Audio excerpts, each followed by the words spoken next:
Atenção, o programa a seguir é uma produção independente. Todo o conteúdo, inclusive opiniões, são de inteira responsabilidade dos seus idealizadores.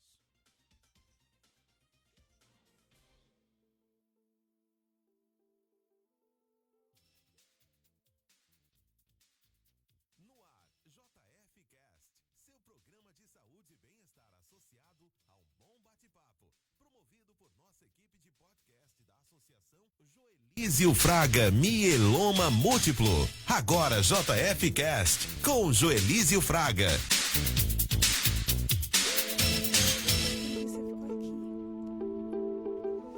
Olá pessoal, sejam muito bem-vindos a mais um episódio do nosso podcast. Hoje temos um tema fundamental e muitas vezes pouco compreendido, os cuidados paliativos. Para essa conversa especial tenho a honra de receber Marta Marcelos, enfermeira paliativista e uma profissional que dedica sua trajetória ao acolhimento e à humanização do cuidado com pacientes e suas famílias.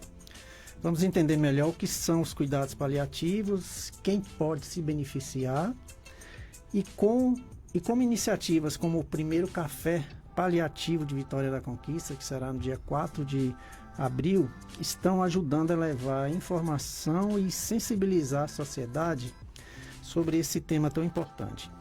Então, se você é paciente, cuidador, profissional da saúde ou simplesmente alguém que quer aprender mais sobre como proporcionar conforto e dignidade a quem enfrenta doenças graves, fica aqui com a gente.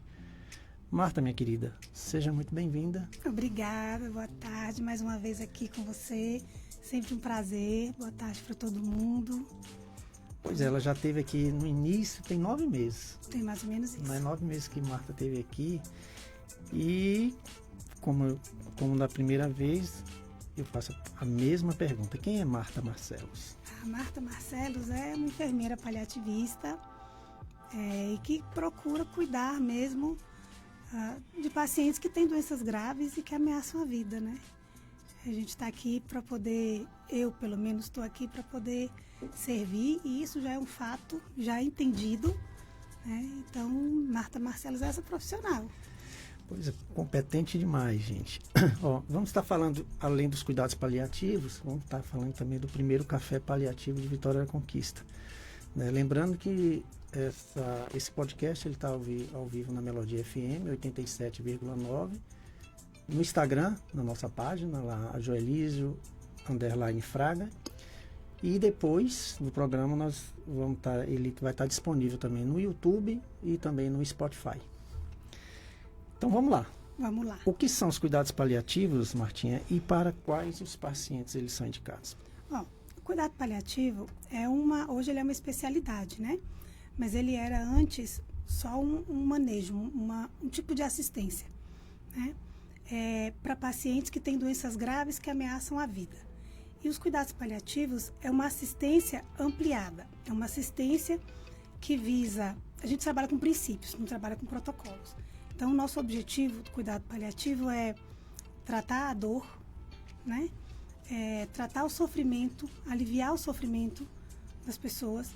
E a gente faz isso em vários aspectos.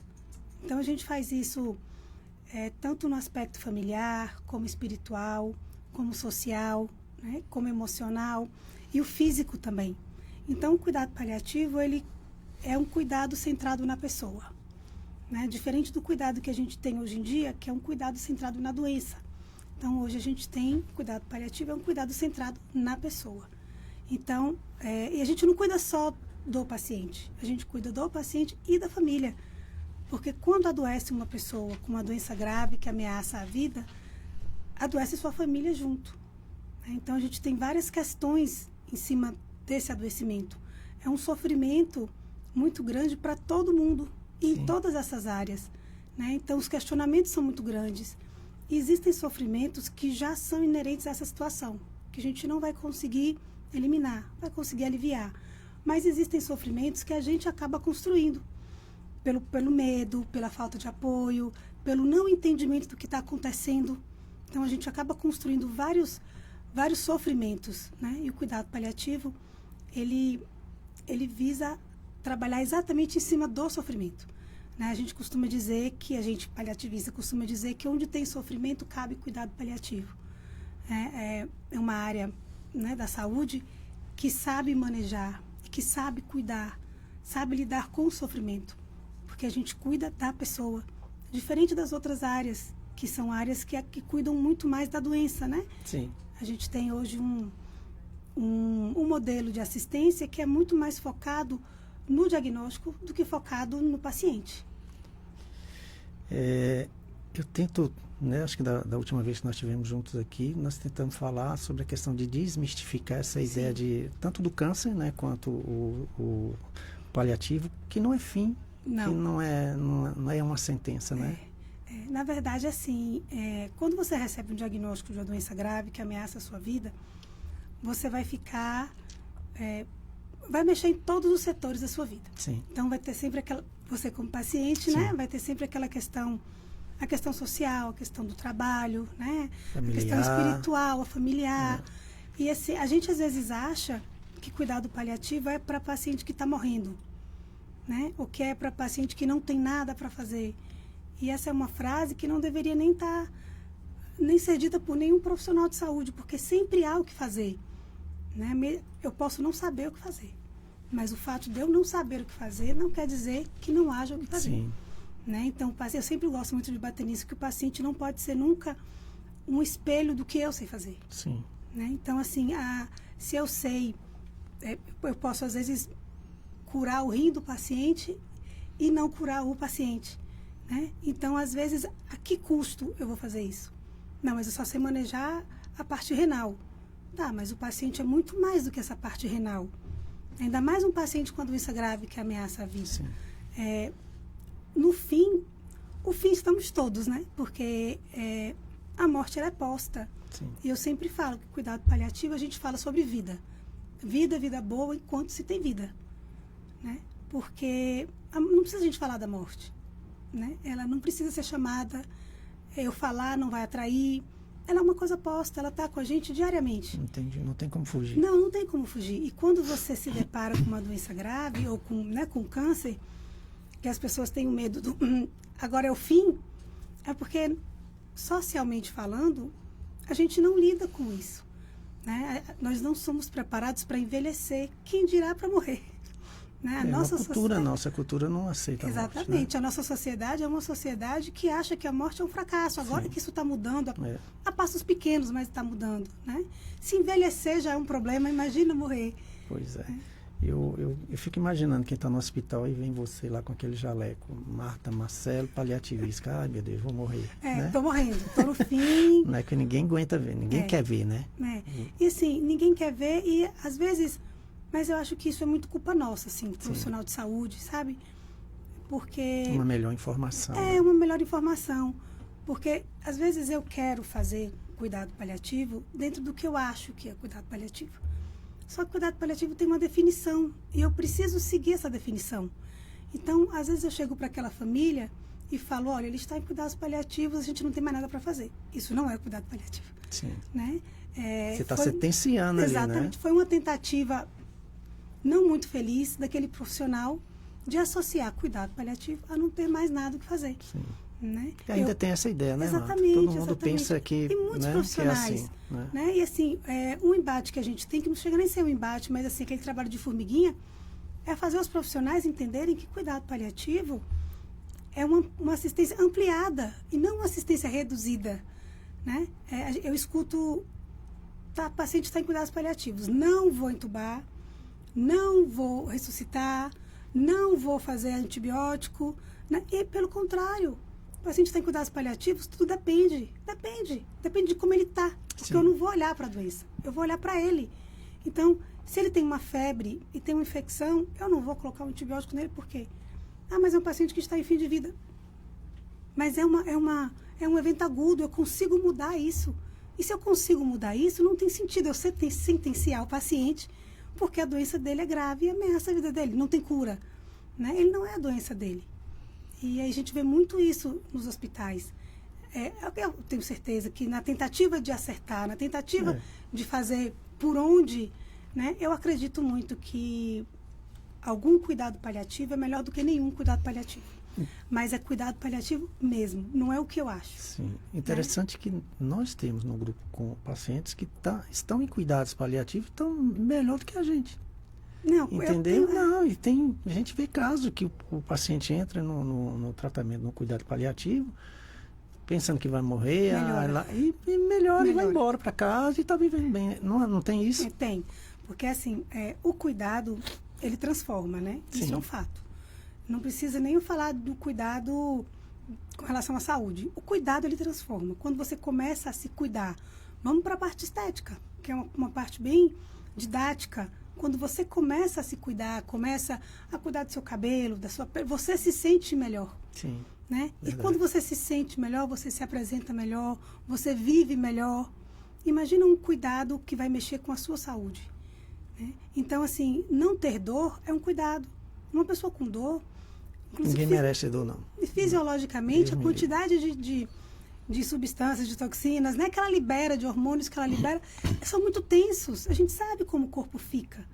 Né? Tudo dói, tudo incomoda.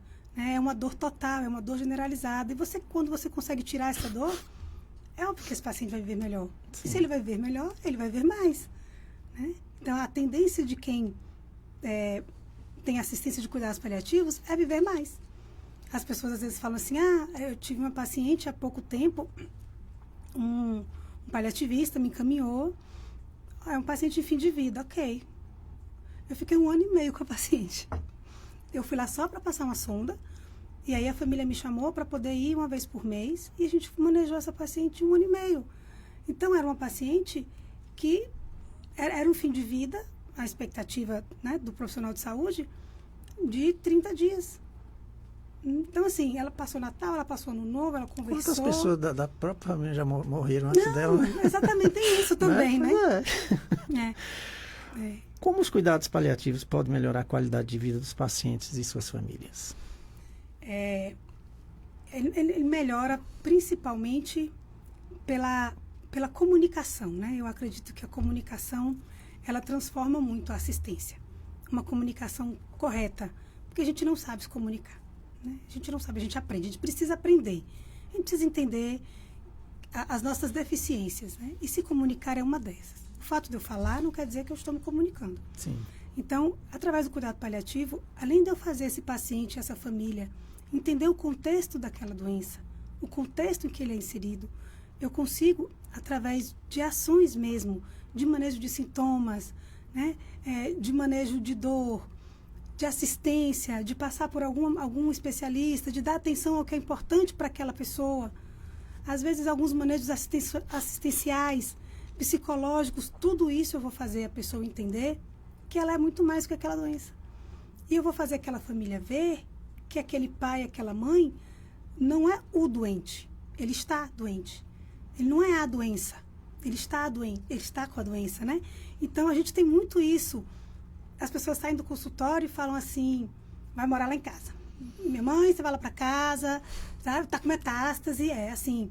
Ou então, Alzheimer, vai para casa, mude suas coisas, vai morar comigo, essas coisas todas. E a mãe olha e fala assim, mas eu não quero. Não, porque você precisa de cuidado, mas é um cuidado para ela, não para a doença. Né? E no afã de cuidar, a gente acaba tirando da pessoa a autonomia dela, verdade, a dignidade dela, ela se entender como pessoa. E isso causa um sofrimento enorme, né? Tanto nela como na família, porque a família vai ficar assim. A família adoece junto, né? Eu estou tentando ajudar, mas não estou conseguindo ajudar. Eu estou tentando cuidar, mas não estou conseguindo cuidar. Exatamente por isso. Né? A gente tem esse desespero, primeiro, de achar que as pessoas que a gente ama, eu falei isso da outra vez, eu sempre repito, que as pessoas que a gente ama precisam da nossa validação para adoecer, da nossa autorização para adoecer. E elas não precisam. Então, assim, quem está doente não precisa que eu aceite que ela esteja doente. É um fato, né? Porque o adoecimento é uma condição do ser humano. E quando eu entendo que isso é um fato, eu já tiro de mim um peso enorme de achar que eu estou podendo decidir sobre a vida do meu familiar, né? Entendi. Existe um momento ideal para iniciar o cuidado paliativo? Existe. O ideal nos nossos sonhos ainda, né, um pouquinho distante, é a partir do diagnóstico. né? Você fala que quando recebe o diagnóstico já inicia o tratamento. Sim, também, quando né? recebe o diagnóstico, o paciente, o ideal é ele já conhecer a equipe de cuidados paliativos, porque ele já vai começar a enfrentar sofrimentos durante o tratamento. E eu não estou falando de uma pessoa que é um tratamento inútil. Não, eu tenho pacientes que passaram, pacientes com câncer de mama, que passaram pela químio, que passaram pela cirurgia, que fizeram a mastectomia e que fizeram a radioterapia e que estão muito bem, obrigada.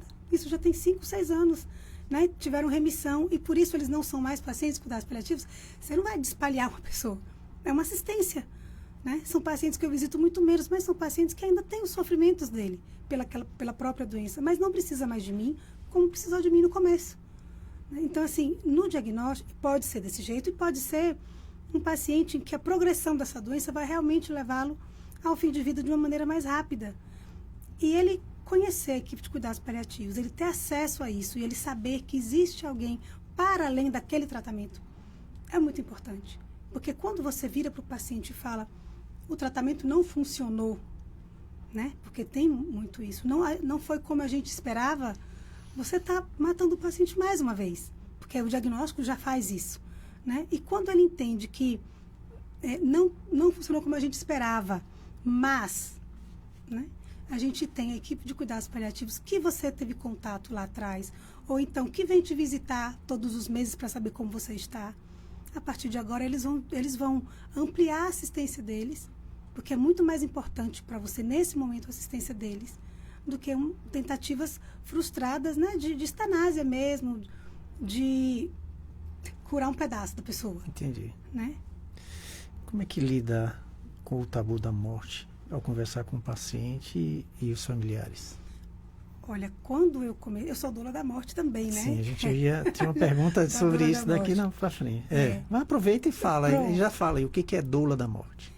Assim, quando eu comecei a me especializar, eu sempre tive muito receio dessa questão de morte, porque eu não tenho receio, nunca tive problemas com isso, mas as pessoas à minha volta sempre tiveram. Então, é aquela questão assim, será que só eu estou achando que isso é uma coisa normal? Né? Isso foi um questionamento da minha vida. E quando eu comecei a me especializar e comecei a tratar isso com pessoas que não eram da minha família, por incrível que pareça, as pessoas estão esperando você falar disso. Né? Um paciente que tem um diagnóstico que ameaça a vida, ele está doido para te perguntar se ele vai morrer. Ele quer verbalizar, só que o medo de verbalizar e atrair a morte, ou então de ficar parecendo que ele está desistindo de viver, é muito grande. Então, quando você atende, quando eu fazia ambulatório nos meus pacientes no domicílio, quando você conversa com a pessoa e ela fala assim, você tá preocupado? Tô. Você está com medo de morrer? E eu faço essa pergunta com essa clareza. Normal, né? Você está com medo de morrer? Eu não tenho medo, eu tenho medo de sofrer. Eu tenho medo de deixar fulano, eu tenho medo que minha família sofra, né? Eu tenho medo de ficar sentindo dor, eu tenho medo de estar sozinho. E as pessoas esperam essa pergunta. Né? Com o tempo eu vim ninguém tem coragem de fazer. Não, ninguém tem coragem de fazer, porque a gente tem que bater na madeira, né? 3 vezes, porque quando a gente fala de morte, a gente atrai. Porque tem muita gente que quer ir pro céu, mas não quer morrer, né? Tem isso também, né? Então, assim... É verdade. E com a questão da doula da morte, paralelo à especialização, né, de cuidados paliativos, sim, eu fiz, pela Casa do Cuidar, uma especialização também em sentinela. Sentinela, sim, seria hoje já mais difundido, né? Que é da Ana Cláudia, a doutora Ana Cláudia, que é bem conhecida, sim, e tal. E aí eu fiz esse curso de sentinela, é um ano e pouquinho, bem puxado. E o doula da morte, ele tem uma abrangência muito nas terapias alternativas. É mais amplo, né? O sentinela, ele é um pouco mais amplo, porque além dessa parte das terapias, do que você pode fazer para ajudar aquela pessoa naquele momento de fim de vida, o sentinela, ele prepara você. Quem é você diante daquele sofrimento? Entendi. Né? Isso foi muito próximo com a especialização. Sim. Porque uma grande parte da especialização é me preparar para estar diante do sofrimento do outro. Sim. Então, não é todo mundo todo mundo que consegue isso. Não é. E assim, quando você não tem esse preparo, você sofre. Eu não estou falando que eu não sofro, sim, mas assim, você sofre de uma maneira descabida. É aquela coisa mais de equilibrada. Você se coloca no lugar do outro, você sofre a dor do outro. Eu, como paliativista, eu preciso estar com o outro que está sofrendo. Tem uma diferença disso. E as outras pessoas não falam com você que essa pessoa é insensível? Pelo contrário. É? Pelo contrário. Porque eu acho que a abordagem ela é tão respeitosa, né? Como a gente foca muito na dignidade do paciente, nas escolhas do paciente. E dentro de tudo isso, a gente tem uma questão de comunicação compassiva muito efetiva, tanto na especialização como no curso de Sentinela, que você consegue... É aquela coisa, né? As verdades têm que ser ditas na medida que você sabe lidar com elas. E quando você tem essa máxima, você é mais cuidadoso com o outro. E as pessoas se sentem cuidadas, né? O cuidado, ele desarma. A gentileza desarma. A precisão desarma, né? Quando eu sou qualificada e eu começo a conversar, o paciente é o primeiro a ficar tranquilo. Não adianta, você é paciente, o paciente sabe quem está preparado para lidar com ele. Sim. Não adianta vir uma pessoa... Gente, se tem as pessoas que questionam quando alguém vai pegar um acesso, alguma coisa assim, uma coisa bem simples, não sabia o que estava fazendo, não é assim? É. Não sabia o que estava fazendo, estava treinando comigo e tal. Imagina uma pessoa que tem uma doença grave, que ameaça a vida, que tem todas essas questões muito mais sensíveis. Você acha que ele não está vendo, que você não tem a menor ideia do que você está fazendo ali? Tá. Né? E quando chega uma pessoa preparada, o seu bom dia já faz ele escutar o que você quer falar. E isso acontece muito de passar sonda. Vamos passar uma sonda, uma paciente que está no processo de fim de vida. Eu, que não trabalho mais, mas trabalhava na emergência de hospital público aqui, grande, referência e tal. Vamos passar uma sonda porque não está comendo. Eu falei, não, vamos conversar com a família, porque a paciente está em fim de vida. E a gente sabe que isso não é confortável, ela não vai morrer confortável, ela está lúcida. Né? Isso não vai trazer para ela mais nem um dia mais de vida. Pelo contrário, traz um sofrimento, aquilo incomoda e tudo mais. Não, vamos passar a sonda, porque a família não vai entender. É uma família difícil. Não existe família difícil. Difícil existe você que não está se comunicando direito. Sim, verdade. Né? A gente tem, claro, famílias, nem todo mundo é maravilhoso, mas a gente tem... A maioria das famílias difíceis são famílias que foram abordadas de maneira errada. E aí eu abordo essa pessoa, a primeira coisa que a filha fala é, então tira isso do nariz dela, porque eu não queria colocar. Mas falaram que tinha que colocar, porque senão ela não comia. Mas ninguém falou para ela que ela não precisava comer. Quando eu comecei a falar com a filha, tudo que eu relatei, a filha falava, é verdade, ela não está comendo em casa mais. Não era um momento agudo, ela não parou de comer ali. Paciente de fim de vida, existe uma progressão, e quando você estuda a progressão do fim de vida, de cada doença, a progressão e a evolução de cada doença, você consegue abordar aquele paciente com mais respeito. Então, quando eu começo a falar para a família, ela comia em casa? Eu acho que ela não estava comendo em casa. Ela devia estar comendo pouco. Há quantos dias que ela quase não comia? É verdade, ela não comia em casa. Então, por que o seu afã de colocar uma sonda para ela comer, se já tem uma semana que ela não quer mais comer? Então, assim, a gente consegue ver o que está acontecendo. E aí eu começo a falar, ela está dormindo mais, está acontecendo isso, ou realmente ela está desse jeito, né? Então, assim, você vai conter essa pessoa porque ela estava lúcida, para passar uma sonda, para ela se alimentar, para suprir o quê? Para produzir uma energia que ela não vai conseguir produzir, para fazer uma digestão que ela não vai conseguir fazer, porque o corpo dela está se desligando. Sim. Né? E o nosso corpo é inteligente. Então, quando a gente...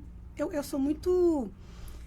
Eu falo com muito afinco com a questão de você se comprometer e estudar, porque faz muita diferença, sabe? Você saber o que você está fazendo, porque você evita o sofrimento das outras pessoas. E você está num momento muito sensível do paciente desse. Você Né? tem que estar muito preparado. E por isso que eu te falo que não é todo mundo que tem esse dom, que acima de tudo, Sim. não é falar eu sou enfermeira, mas você tem que ter amor e ter dom pelo que você faz.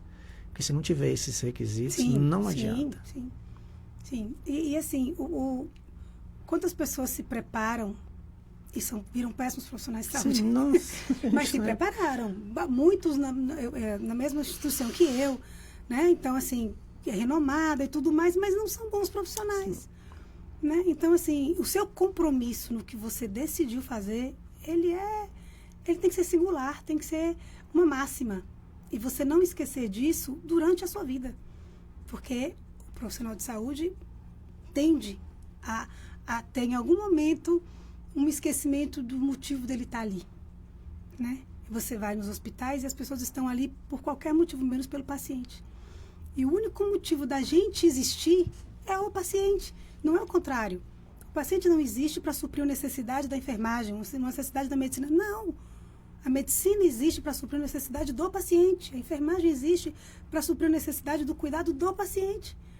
Então, quando eu não esqueço disso, né, eu consigo atender de uma maneira muito mais respeitosa a esse paciente, que está passando por um sofrimento. E a gente está falando de pacientes que têm sofrimentos severos, né? São pacientes com sofrimentos existenciais. Imagina você chegar no fim da sua vida, ou você chegar com 40, 50, 60 anos e você olhar e falar, é isso? Vive tudo isso para isso? Quer dizer que a minha vida vai se reduzir a isso? A estar aqui nessa UTI, a essa ferida que não fecha, que não cicatriza, sabe? A estar aqui sem poder andar, a ficar dependendo das outras pessoas. Então, é um sofrimento muito grande. E quando você começa a não reconhecer você como indivíduo, porque você perde sua autonomia, aí que a gente vai para o sofrimento existencial, o seu fim de vida, ele é muito mais triste para a família também, né? Então, o cuidado paliativo a gente não faz sozinho, porque a pessoa, ela é um todo, né? E é muito complexo uma pessoa. Se já é muito complexo eu fazer cuidados paliativos, porque eu não cuido de uma doença, eu cuido da pessoa. E essa pessoa pode ter várias doenças que ameaçam a vida. Então, eu preciso estudar várias doenças e estar preparado para lidar com cada uma delas. Imagina, além disso, eu tenho que cuidar de uma pessoa que tem várias demandas, né? Eu costumo falar que antes daquela foto que a gente vê a mãozinha dada, nossa, é tanto trabalho, é tanto estudo, é tanto manejo de sintoma, é tanta noite, tanta madrugada para você manter aquela família, para tanta reunião familiar. São conferências familiares uma atrás da outra, diárias, para você falar 4, 5 vezes. E eu repito quantas vezes precisar, porque eu estou ali pelo paciente, né? E é importante que aquela família entenda, porque eu vou para minha casa, né? Mas o meu compromisso com que eles entendam que não está existindo um sofrimento naquele paciente, às vezes num processo ativo de morte, é quando você explica para a família que o paciente não está mais lúcido, quando você explica para a família como a morfina vai interagir na questão da dispneia, a família fala, que bom. O medo da família não é a medicação, não é ele morrer, é ele sofrer. É olhar e ver a pessoa com falta de ar e achar que ela está com falta de ar, sentindo essa falta de ar, né? E a gente sabe que a morfina, ela desliga essa sensação, de maneira grosseiramente falando. Então, por mais que ele esteja com falta de ar, ele não está percebendo. Tanto que ele dorme. Ninguém dorme com falta de ar. Não. Né? Verdade, então, você entendeu? Então, assim, existem algumas coisas que quando você começa a mostrar para a família, ela se sente muito mais acolhida, né? E cuidada. E o cuidado é o que eu falo, o cuidado ele transforma. Aí a gente precisa parar de achar que a gente sabe fazer, né? E procurar aprender para a gente fazer direito. Né? Eu não sei lidar com pacientes gestantes. Né? Eu nunca, na faculdade eu aprendi, mas sei o básico. Eu não posso, quando uma paciente estiver entrando em trabalho de parto, achar que eu sei fazer esse parto. Porque eu sou um profissional de saúde. Não, mas eu acho que é assim. Não, eu tenho que ter, sei lá, eu sei que eu tenho que abrir assim, puxar assim. Eu não posso fazer isso. Então, se eu não posso fazer isso com um paciente que está em trabalho de parto, eu não posso fazer isso com um paciente que está em fim de vida. Sim, verdade. Eu não posso achar que eu sei o que eu estou fazendo. Eu acho que cuidado paliativo é isso. Não. Porque trabalho de parto, obstetrícia, não é o que eu acho. Ela é um fato. Ela tem uma definição, ela tem um campo de estudo, de trabalho. E o cuidado paliativo também. Então, assim, reduzir o paciente a aquele momento é muito triste para o paciente, né? Eu acho que o profissional, depois, quando ele começa a entender que na tentativa de acertar ele errou, deve ser muito sofrido também, né? Mas, assim, é a oportunidade que você tem de fazer aquele paciente que já não está se sentindo bem, entender, pelo menos, o que está acontecendo com ele.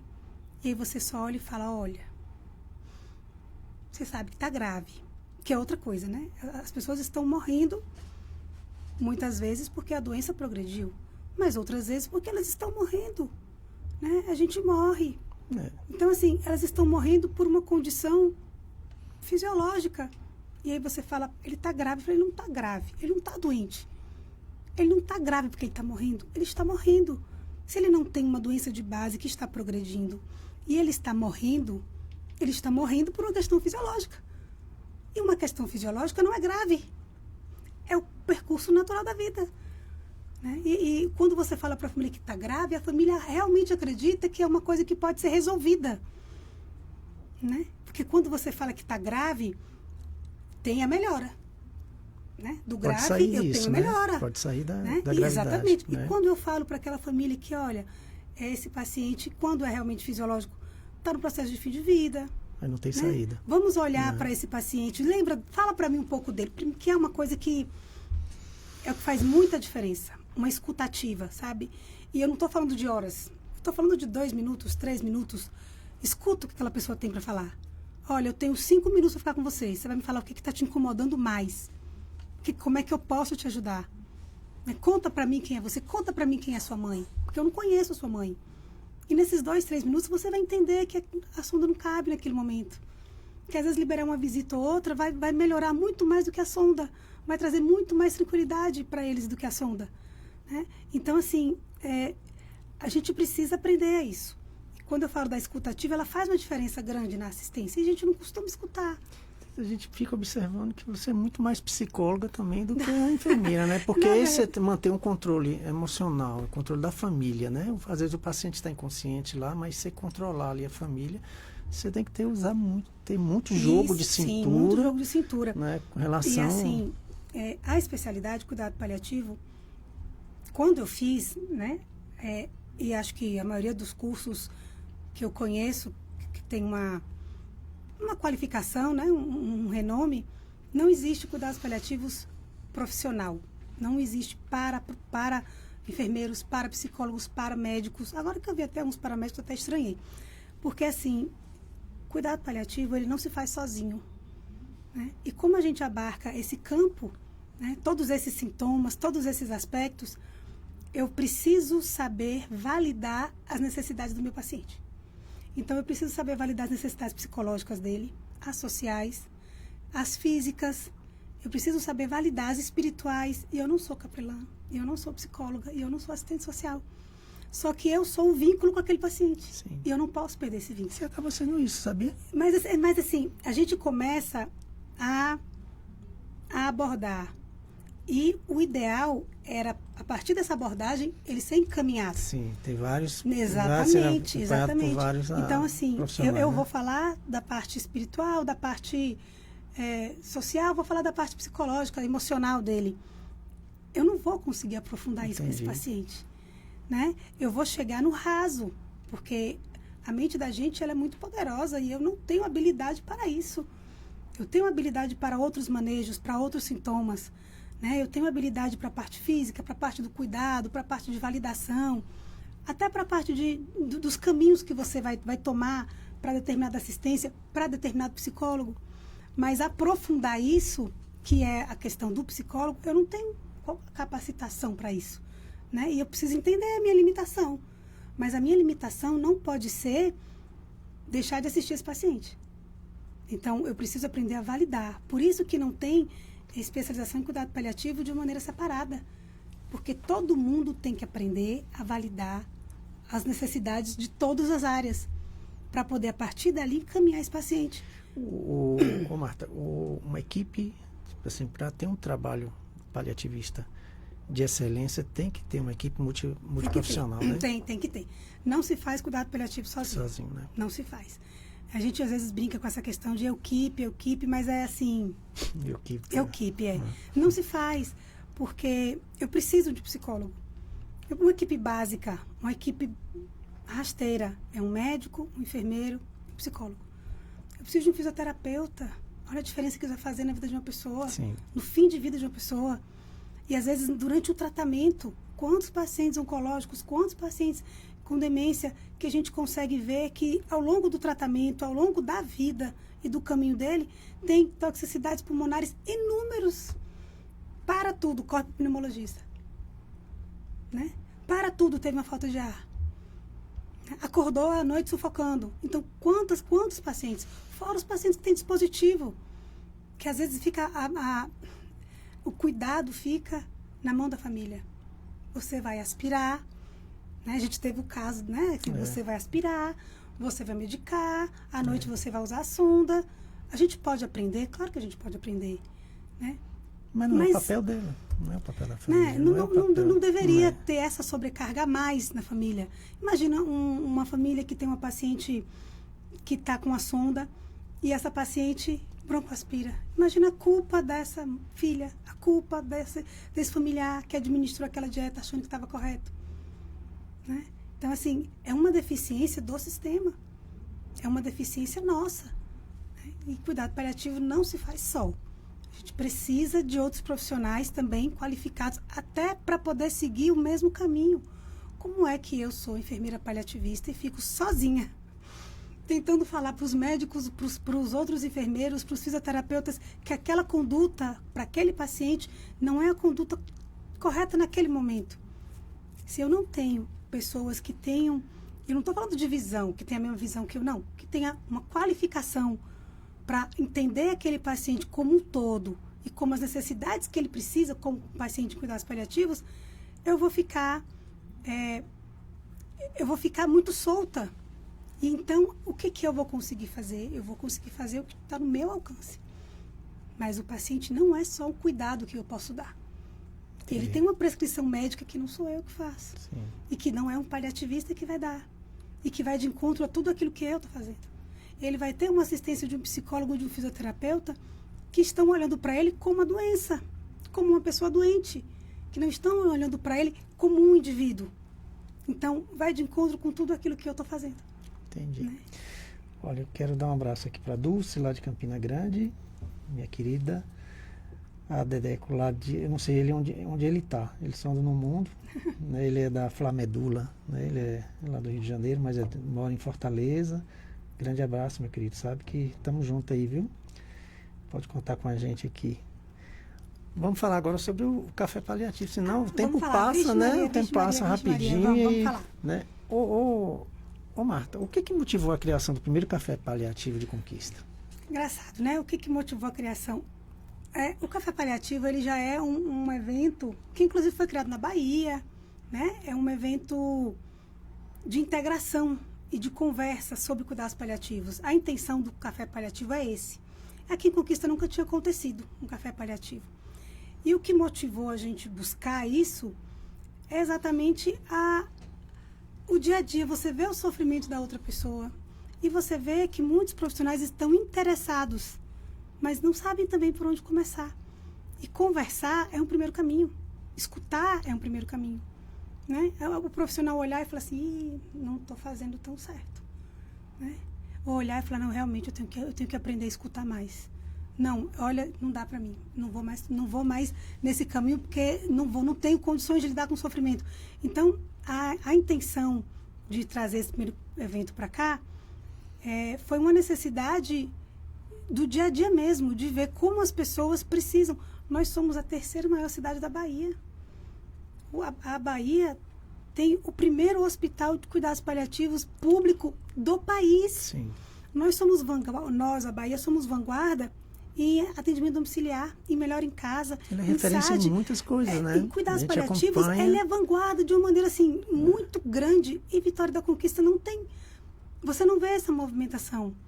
Né? Você não vê eu pelo menos não via, né? Era um trabalho muito de formiguinha. As pessoas não queriam nem falar do assunto, quem dirá aprender o assunto. Né? Só que é uma realidade e a gente precisa, de alguma maneira, se inserir no que está acontecendo no mundo, no que está acontecendo no nosso estado. Salvador é aqui.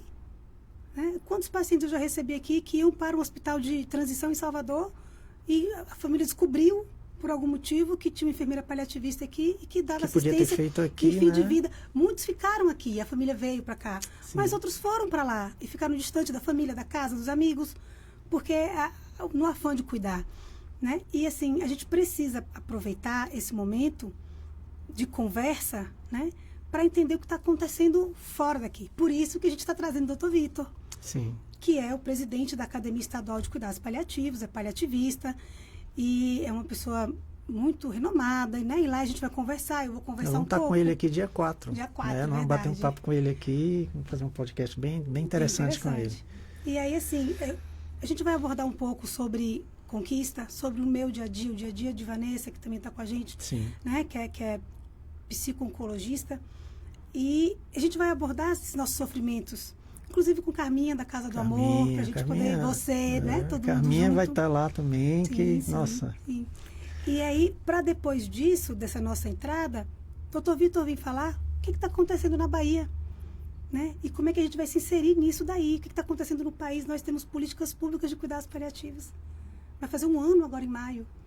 1 ano, Conquista, a 3ª maior cidade do estado. A gente não tem uma equipe básica. Lembrando aqui para vocês que estão acompanhando, Conquista tem 1.652 médicos cadastrados no Conselho Regional de Medicina. Só perde para 60 médicos de Feira de Santana. Olha o tanto de médico que tem aqui. A cidade abrange 86 municípios, norte de Minas, essa região toda. Aqui tem 1 milhão de pacientes cadastrados pelo SUS. Sim. Então não é qualquer cidade, não é? Não é. Então, assim, a minha intenção de fazer, sabe aquela coisa assim, eu vou jogar para cima e tomara que alguém pegue, né? Sim. Porque é o primeiro café paliativo, é gratuito, né, pessoal? Nós já temos mais de 200 inscritos. Legal. E isso foi uma coisa muito boa, porque... Você nem esperava, né? Não, a minha demanda... eu me programei para 100 pessoas. Você está naquele sufoco, a bichinha está trabalhando, tadinha, está desesperada. Meu aqui para dar pensamento certo, vão vai ser dar 100 certo. pessoas, a gente vai conversar e tal. Não, faltam 2 semanas ainda e nós já temos 200 inscritos. E a tendência é que isso aumente, né? Lá no SEMAI cabem 400 pessoas. E a minha intenção é fazer o primeiro, para que as pessoas entendam que existe público para conversar sobre isso. Sim, verdade. Que existe profissional de saúde interessado em conversar sobre isso. Né? A minha intenção é essa, para que daqui a 1 mês, daqui a 20 dias, alguém fale, vou fazer um café paliativo, faça. Vou fazer sobre assistência domiciliar, faça. Vou fazer sobre pediatria, faça. Né? Inclusive, a maior referência do Brasil em cuidados paliativos pediátricos é da Bahia, que é a doutora Lilian Biruçu, que inclusive trabalhou em Conquista, morou aqui em Conquista, tem família aqui em Conquista. Né? Olha quanta gente a gente tem por perto, a gente tem acesso e a gente não está usando. Mas vamos mudar isso, Vamos né? mudar. Vamos ficar vivos aí para a gente mudar essa realidade. Vamos sim, né? vamos sim. Qual a importância de eventos como esse para a disseminação dos cuidados paliativos? A importância, eu acho que, para além do profissional de saúde, eu acho que a importância é muito para o paciente, sabe?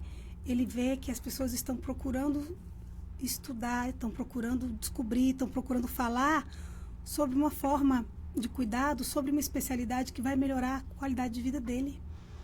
Eu acho que isso vai desmistificar aquele medo de quando eu chego com jaleco, enfermeira paliativista. Né? O que essa mulher está fazendo aqui? Eu vou que morrer. É isso, vixe, ela veio, né? Ela veio.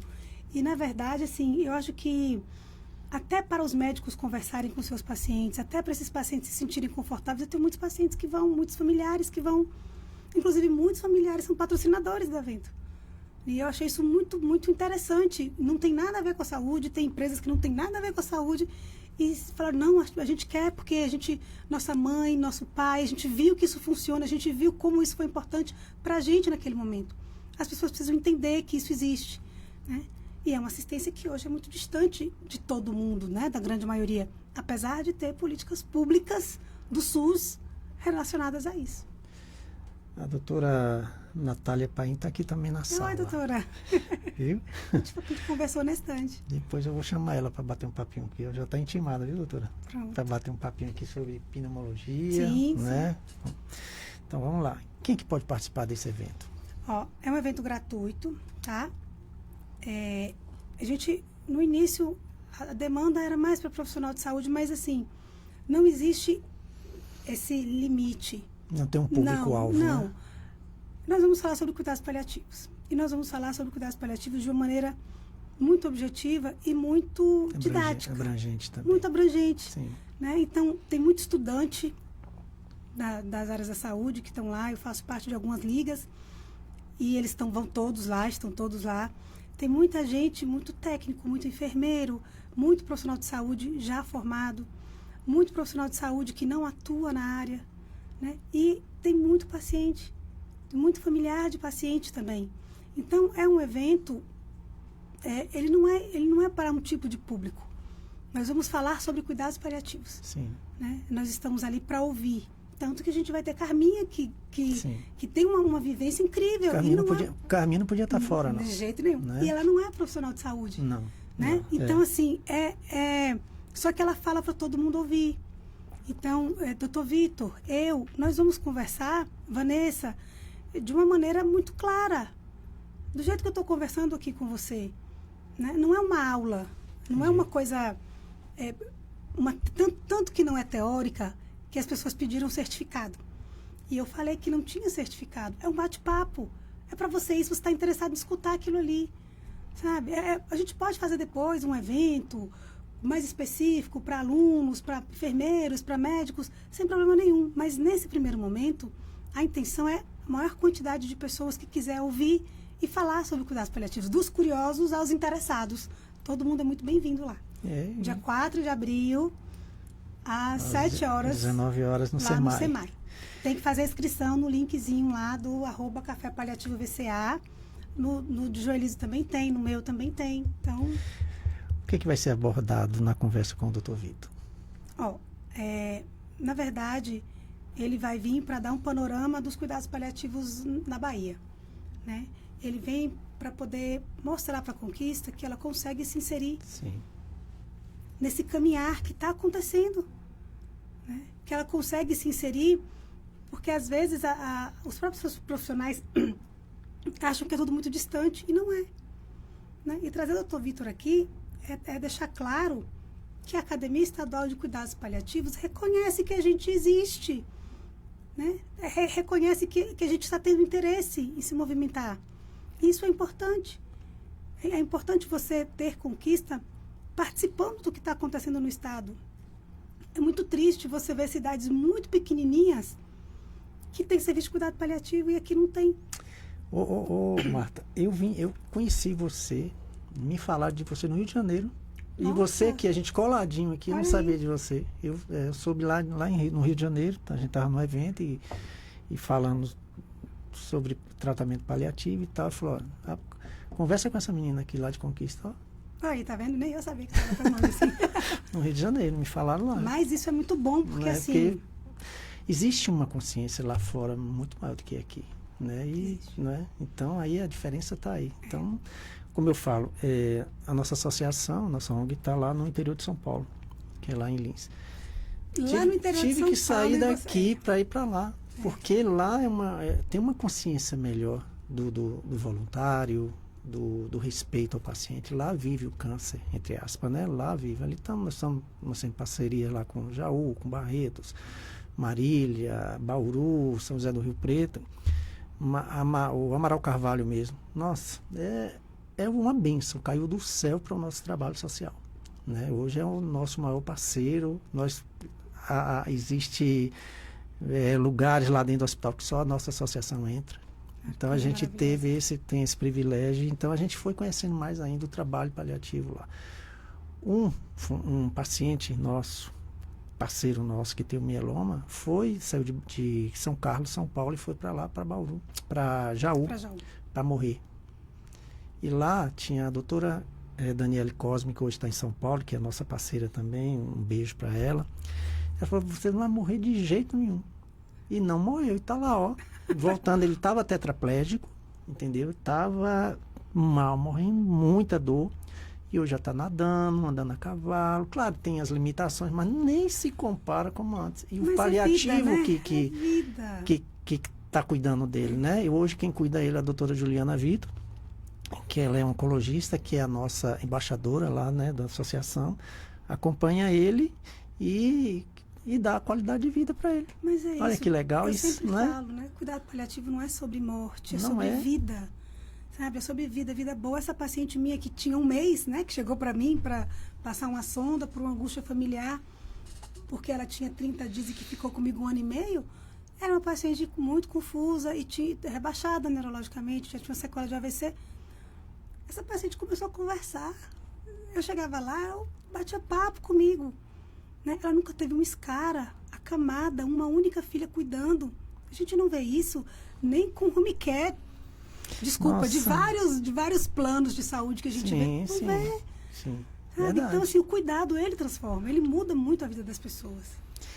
Meu Deus do céu, a gente vai ter tanta coisa para falar aqui que não vai dar tempo. Vamos ver até onde chega, né? Vamos ver, estou aqui. Só temos uma hora.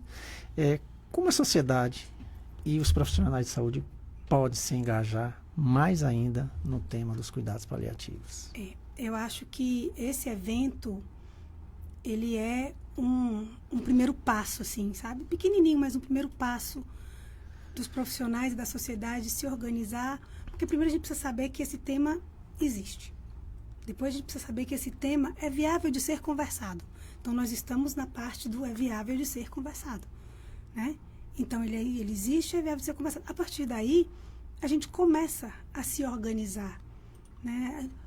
A comunidade, socialmente, nós somos seres sociais, né? Sociáveis. Então, naturalmente, a gente vai começar a tentar buscar alternativas para aliviar o sofrimento daquelas pessoas.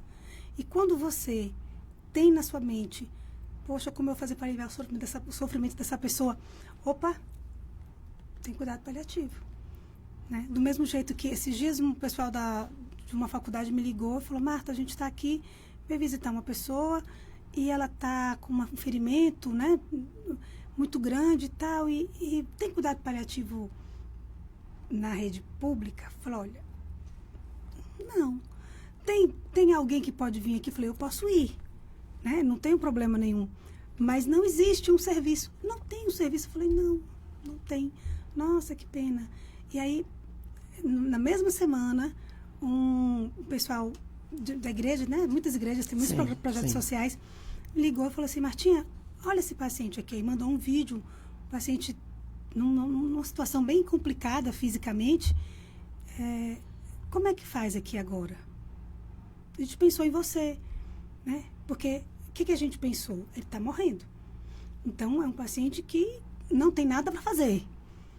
Né? O pensamento deles. Então, se não tem nada para fazer, se ele está morrendo, ele precisa melhorar, quem sabe lidar com essas 3 coisas que a gente está falando aqui é Marta. Ela vai pelo menos virar e falar: pera, respira, né? E eu falei: não, a gente faz um plano de cuidado. Não é um plano de cuidado, não é nada mirabolante. É olhar e falar. Plano de cuidado é uma coisa muito, muito sutil, só que é muito específica. E o cuidado paliativo, ele é individualizado, não adianta. Todo cuidado é proporcional. Eu não tenho como dar um cuidado para você, um cuidado para outra pessoa igual ao seu cuidado. Cada um precisa de um cuidado dentro da sua necessidade, dentro da sua patologia e das suas condições. Então, às vezes, a gente muda os móveis da casa, melhora o acesso daquela pessoa, né? A gente muda as medicações, a gente muda o banho, a gente muda a analgesia antes do banho, para esse banho ser mais confortável. Então, o plano de cuidado, ele é uma coisa que o nome é busca, mas ele é muito prático, né? Então, vamos lá, vamos fazer o quê? O que é o plano de cuidado? Vamos fazer curativo? Vamos. O que a gente precisa? Quem vai estar com ele? Quem não vai estar? Onde é que ele está? O que ele está comendo? Por que isso aqui está abrindo sempre? Né? Tem um antibiótico? Tem um médico? A gente pode chamar o médico do postinho? É isso. Está dormindo? Não está. Não está dormindo por quê? Vamos ver o que está acontecendo? Então, é cuidar mesmo da pessoa. É um cuidado centrado na pessoa. Voltando ao assunto, voltando a uma das perguntas que eu fiz no início.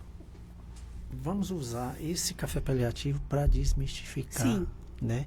Então, quais são os mitos mais comuns sobre os cuidados paliativos que precisam ser desmistificados? Os mitos mais comuns. Primeiro é que cuidado paliativo é para quem está morrendo, né? Quando não se tem nada para fazer, é para quem está morrendo. Segundo é que cuidado paliativo, você não faz nada.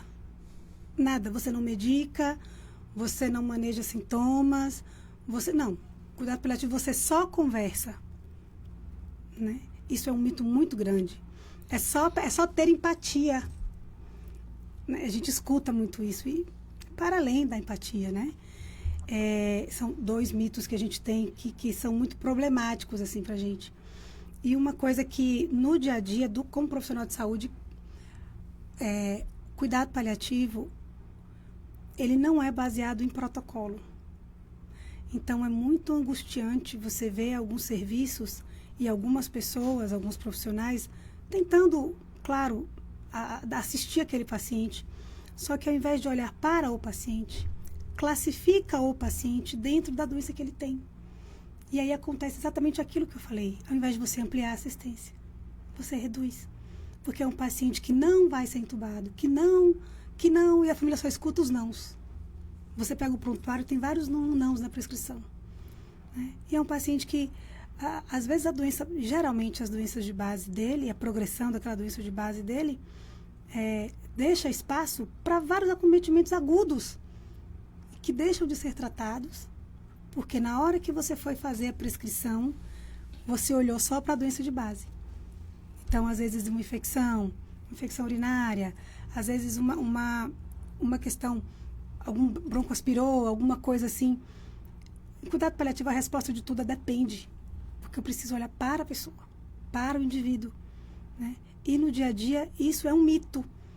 Você achar que classificar o paciente, isso você está resolvendo. Não está. Porque quando você sabe cuidado paliativo, você não classifica. Você é o primeiro a não classificar. Porque ele vai dizer o que ele precisa. Né? E a clínica, ela é soberana. Ela precisa continuar sendo soberana. Né? Isso é uma máxima da medicina. Isso é uma máxima, né, de todos os profissionais de saúde. Precisa ser levado, inclusive, para o dia a dia. Os exames, eles estão aí para apoiar, para ajudar. Os números estão aí para tudo isso. Mas a clínica é soberana. Olhar para o paciente é o que você precisa fazer. É o que a gente conversou aqui fora. O paciente saturando 86. Se eu falo isso, se eu verbalizo isso, vamos correr, vamos entubar, o paciente está dormindo. Né? É um basal dele. Eu preciso olhar para ele. Ele não é o número, ele é o paciente. E a gente sabe que essas coisas acontecem muito, principalmente em pacientes com cuidados paliativos. Porque são pacientes que têm uma clínica mais... que oscila bastante, por conta da progressão dessa doença. Mas tem muito assunto para falar contigo, você está doido. Olha só, bom. Estamos já quase acabando, quase um minuto. Ó, semana que vem nós vamos estar em Lins, lá em Lins. Márcia vai aqui, tá até internada, tá no prep cirúrgico aqui. E mandando conversa. Um beijo, meu amor. Ela vai estar lá com o pessoal da Abracol, onde nós vamos estar fazendo vários exames de eletroforese e proteínas com os funcionários da Abracol, para a gente já fazer aquele rastreio, fazer mieloma, aquela, né, descobrir se tem ou não tem o mieloma, né? E eu deixo para você fazer o convite para finalizar nosso bate-papo aqui, o convite do Café Paliativo. Então, pronto, aqui, né? É aqui, nessa câmerazinha aqui. Ó, gente, tá todo mundo convidado, tá? Dia 4 de abril, às 19 horas, no auditório do SEMAI, primeiro Café Paliativo de Vitória da Conquista. Vai ser um momento para a gente bater um papo, conversar, escutar sobre cuidados paliativos. E a gente vai ter aqui o Dr. Vitor, né, que é representante da Academia Estadual de Cuidado Paliativo, para poder mostrar qual é o caminho, mais ou menos, que a gente precisa seguir. E nós vamos conversar um pouquinho sobre como as coisas estão funcionando, as angústias que a gente tem como paliativista, e o que a gente pode fazer para poder lidar com o sofrimento dos outros.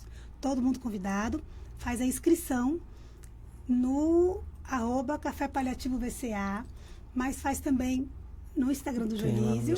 E no meu Instagram também, @infa.martamarcelos. Isso aí. Ele vai colocar tudo bonitinho para vocês. Vou deixar os links tudo certinho lá para a gente participar. Todos muito bem-vindos, tá? Isso. Nós já temos mais de 200 inscritos. Semana que vem nós temos uma reunião, né? Sim, quinta-feira nós temos a reunião. E dia 4, nós 4, no dia 4 nós vamos estar lá com, se Deus quiser, mudar a realidade disso Vamos aqui. Começar nossos passos de formiguinha um pouquinho mais largos.